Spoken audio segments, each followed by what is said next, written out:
Parents എപ്പോഴും പറയുന്ന ഒരു സ്റ്റേറ്റ്മെന്റ് ഞാൻ കേൾക്കാറുണ്ട്, അതും കൂടി പറഞ്ഞുകൊണ്ട് ഞാൻ നിർത്താം. ഞാൻ നിനക്ക് ഇത്രയും പൈസ തരുന്നില്ലേ, സ്കൂൾ ഫീസ് കെട്ടുന്നില്ലേ, ട്യൂഷൻ ഫീസ് കെട്ടുന്നില്ലേ, നിനക്ക് എന്താ വാങ്ങിത്തരാത്തത്, നീ പറയുന്ന എല്ലാം മേടിച്ചു തരുന്നില്ലേ, നീ ഞങ്ങൾക്ക് എന്താ തരുന്നത് എന്ന് ചോദിക്കാറുണ്ട്. അങ്ങനെ ഒരിക്കലും സ്റ്റുഡൻസിനോട് ചോദിക്കരുത്. അവര് തന്ന വലിയൊരു സാധനം എനിക്കും നിങ്ങൾക്കുമുണ്ട്, പാരന്റ്ഹുഡ്. പാരന്റ്ഹുഡ്. കുട്ടിയുള്ളത് കൊണ്ടാണ് ഞാൻ അച്ഛൻ, കുട്ടിയുള്ളത് കൊണ്ടാണ് നിങ്ങൾ അമ്മ.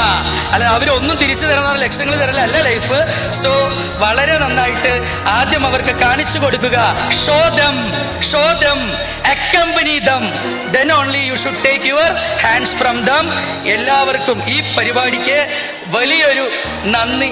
എന്റെ കുട്ടിയുടെ പരിപാടിയാണ് ഇമ്പോർട്ടന്റ് എന്ന് പറഞ്ഞ് കാണിക്കമാതയുടെ ഇത്രയും വലിയ ഓഡിറ്റോറിയം, നമ്മളുടെ ഓഡിറ്റോറിയം ഇന്ന് കവിഞ്ഞു നിൽക്കുന്നുണ്ടെങ്കിൽ only because of your support, you my dear parents. Once again thank you so much.